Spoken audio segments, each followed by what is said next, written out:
गोष्ट म्हणजे माता. जननी जनभूमीच स्वर्गादपी घरी असे. 75% मुलाला घडवते ती आई, 75% मुलाला घडवते ती आई आणि 25% मुलाला घडवत असतात ते बाबा. सुशलो मातृपुण्येन पितृपुण्येन चतुरता, उदारे वंशपुण्येन आत्मपुण्येन सौभाग्यता. जसं एखादी ओसाड जमीन आहे, त्या जमिनीमध्ये काहीच उगवत नाहीये, अगदी ओसाड आहे ती, त्या जमिनीमध्ये कुठलंही पीक पिकलं जाऊ शकत नाही. त्या ओसाड जमिनीची, नापीक जमिनीची आमचा शेतकरी राजा, शेतकऱ्याला राजा म्हटलेलं आहे बरं इथे, कारण त्याच्या जीवावर आपण जगतो. आणि शेतकरी राजा त्या जमिनीची मशागत करतो, त्या जमिनीची चांगल्या प्रकारे मशागत करून त्या जमिनीला, नापीक जमिनीला सुपीक बनवण्याचं काम तो करतो. आणि सुपीक झाल्यानंतर त्या जमिनीमध्ये चांगल्या प्रकारचं बीजारोपण करतो. बीज रोपण केल्यानंतर त्या जमिनीमधल्या बीजाला पाणी देतो, खत पाणी टाकतो. नापीक जमिनीमध्ये सुपीक झाल्यावर बीज लावल्यानंतर चांगल्या प्रकारचं त्या ठिकाणी झाड उगवलं जातं. आणि ते झाड उगवल्यानंतर लहानाचं मोठं झाल्यानंतर त्या झाडाला चांगल्या प्रकारची फळं येतात किंवा चांगल्या प्रकारची फुलं येतात. तुकोबाराय आम्हाला सांगतात, शुद्ध बीजापोटी फळे रसाळ गोमटे. जसे संस्कार असतील तशा प्रकारची संतती जन्माला येत असते. म्हणून तुकोबाराय म्हणतात, शुद्ध बीजापोटी फळे.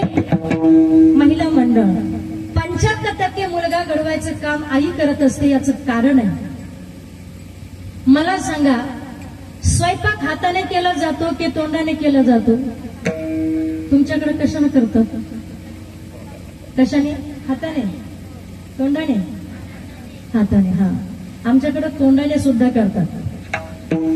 सांगते मी तुम्हाला, स्वयंपाक हाताने केला जातो आणि स्वयंपाक तोंडाने केला जातो. आता इथे जमलेल्या पैकी कोण लेडीज अशी आहे की जी स्वयंपाक करताना अजिबात बोलत नाही? गपचूप कोणी स्वयंपाक करतं का? नाही करत. मग तुम्ही कसं म्हणता तोंडाने करायचं नाही? हा, स्वयंपाक तोंडानेही केला जातो, हा स्वयंपाक हातानेही केला जातो. कसा? पुढे ऐका. दिवसभर आपण शेतामध्ये काम करत असाल, थकून बागून घरी आल्यानंतर बाकीच्या मंडळीला चहा पाणी दिल्यावर ते सगळे टीव्ही पाहत बसतील, पण आपल्याला स्वयंपाक चुकणार नाही. तुम्ही कीर्तनकार व्हा, नाही तर इंजिनियर व्हा, नाही तर डॉक्टर व्हा.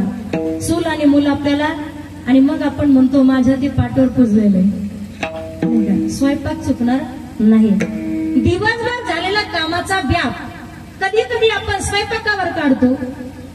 मग स्वयंपाक करायला लागल्यानंतर दिवसभर थकलेलो, स्वयंपाक करण्याची इच्छा राहत नाही, तरी देखील करण्याची वेळ येते. मग नवऱ्याच्या नावानं बोटं मोडील, सासूच्या नावानं बोटं मोडील, मेला माझ्याच कसा नशिबात होता, काहीतरी वेगवेगळं वाकडं बोलत राहील.